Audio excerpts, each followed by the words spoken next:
Isang magandang araw, mga kasari-sari. Kamusta na po kayo? Kamusta po ang inyong mga negosyo? So ngayon hindi na ako magpapaligoy-ligoy pa, pero bago ang topic nating maikling-maikli lang. Sana po please pakisupport ng aking maliit na channel, mga kasari. Hindi lang tungkol sa tindahan, sa negosyo, syempre pampamilyang usapin, mga pangkaibigan, mga pang-neighbor, o di ba?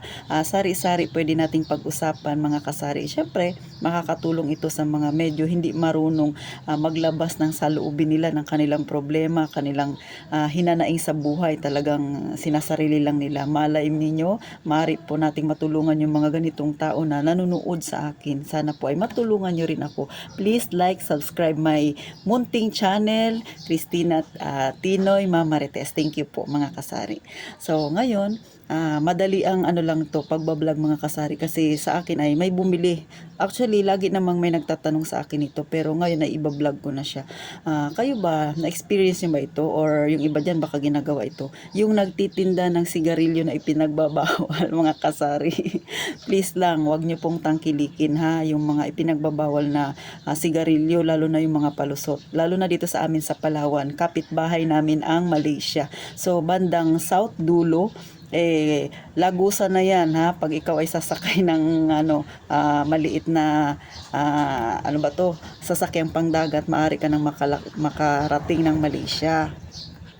So marami pong sigarilyo na galing kabila, kabila ang tawag namin, kabilang daan, na nakakarating dito sa amin sa bayan. Sa totoo lang, hindi ko rin po alam kung paano sila nakakarating, pero sa totoo lang, may mga nakamotor pa yan na lumalapit sa aking tindahan at nagtatanong kung ako ba daw ay bibili ng ganong sigarilyo.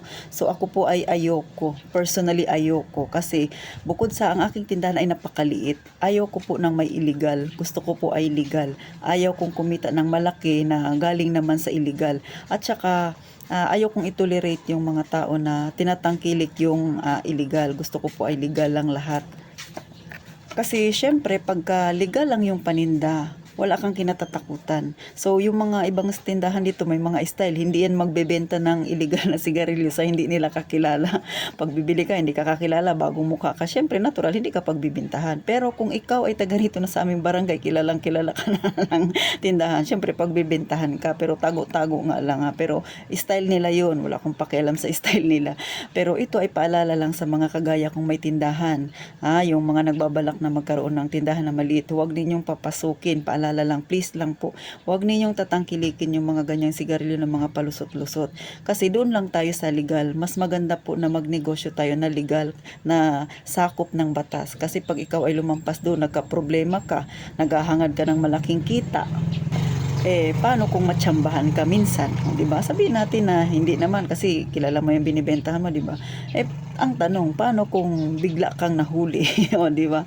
Imbis na mapalugo mo yung negosyo mo, baka mapasarap pa yan, o di ba? Sabihin na natin na hindi nga mapapasarap, pero kung paano kung mamultahan ka? Kasi medyo may kalakihan ang multa, o di ba? Naghangad ka ng malaking tubo, o di ba? Pero ano ang kapalit nun pagka ikaw ay nahuli? So ito ay payo lang sa mga may tindahan. Nasa sa inyo naman yan kung gusto niyo magtinda ng mga ganyan, pero ako personally ayoko po, ayokong tangkilikin. At saka pag may bumibili sa akin na ganyan, na hinahanap yung ganong sigarilyo, sinasabihan ko na kaagad, bawal yun itinda, kasi ayoko na magkaroon ng problema. At saka sinasabihan ko, palusot yun ganun po, mga kasari. Hindi lang isa, dalawa, hindi ko na mabilang yung mga kapitbahay ko na naghahanap ng ganong sigarilyo, bumibili. Pero lagi kong sinasabi, wala ako noon, hindi ako nagtitinda ng sigarilyo na bawal. Bawal ng batas. Mahirap na po, mga kasari. At saka may mga nakamotor, nag-iikot-ikot dito sa amin, nagtitinda, nagtatanong, minsan pasikreto, pate, bibili ka ba ng ng ganitong sigarilyo? Alam ko galing kabila yun Ay, hindi ako nagtitinda niyan. Talagang sinusupla ko kaagad. Sabi ko, bawal yan, ba't ka nagtitinda yan? Hindi ko alam, mga kasari, kung kayo nag-e-entertain ng ganyan, pero ako ay ayaw ko. Gusto ko ay maging maayos ang aking maliit na negosyo. Di baling maliit lang yung aking kitain, at least legal, kaysa kumita ka ng malaki pero kakabak-kabak ka naman, baka minsan, o kaya minsan isang araw may bumili na lang sa'yo, bigla kang mapusasan.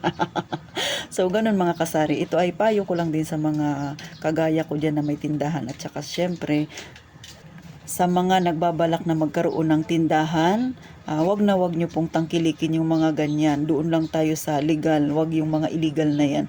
Na i-vlog ko ito kasi nagiging talamak na siya. Pero syempre, dito lang yan sa lugar namin. Hindi ko alam sa inyo kung ano naman ang talamak sa inyong mga kasari. Pero kahit ano pa man yan, basta illegal, wag po ninyong gagawin na magkaroon kayo, mag-isip kayo na magtinda kayo ng mga ganyan kasi nga medyo malaki ang tubo. Wag po.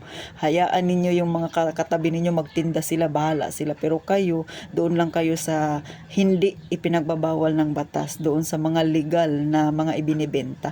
Kasi nga mahirap na ikompromiso mo yung iyong permit, o di ba? Yung iyong tindahan, yung iyong negosyo. Paano kung minsan mahuli ka, yun na lang lagi mong isipin paano, o di ba? Paano kung ipasara yung tindahan mo? So ganun po, kasi ako ingat na ingat po ako mga kasari kasi syempre, maliit lang yung ating tinutubo. Lumalaki lang siya pagka medyo malaki ang ating benta, marami ang nabibili sa atin. Pero kung mag-isip ka na para malaki ang tubo, madaling umangat ang buhay mo dahil lang doon sa mainam na nasa batas lang tayo. Tsaka syempre maganda yung nagnenegosyo ka na patas ang laban mga kasari. Mas maganda po yung ganun kaysa sa mayroon kang itinatago, baka may bigla 'di ba may mangyaring hindi maganda sa iyong negosyo. So ganun lang mga kasari. So paano po ay may natutunan kayo sa aking maikling vlog mga kasari Ulitin ko na magnegosyo tayo ng legal. Huwag tayong bibili ng mga illegal na yan lalo na sa mga baguhang negosyante dyan o baguhan pa lang sa pagtitinda. Bagamat nag-aalok ng malaking tubo, huwag nyo pong papatusin kasi delikado yan baka kabubukas nyo lang mapasara kayo kaagad mga kasari. So thank you muli sa mga nanood. Please po, palike na lang and subscribe para matulungan natin na lumaki po ng kaunti ang aking channel para syempre marami pa yon maabot nito at makatulong tayo sa mga kagaya nating mga nasa masa. So, eto po ang inyong pambansang tindera. Nagpapaalala sa inyong mga kasari na mag-iingat tayong palagi.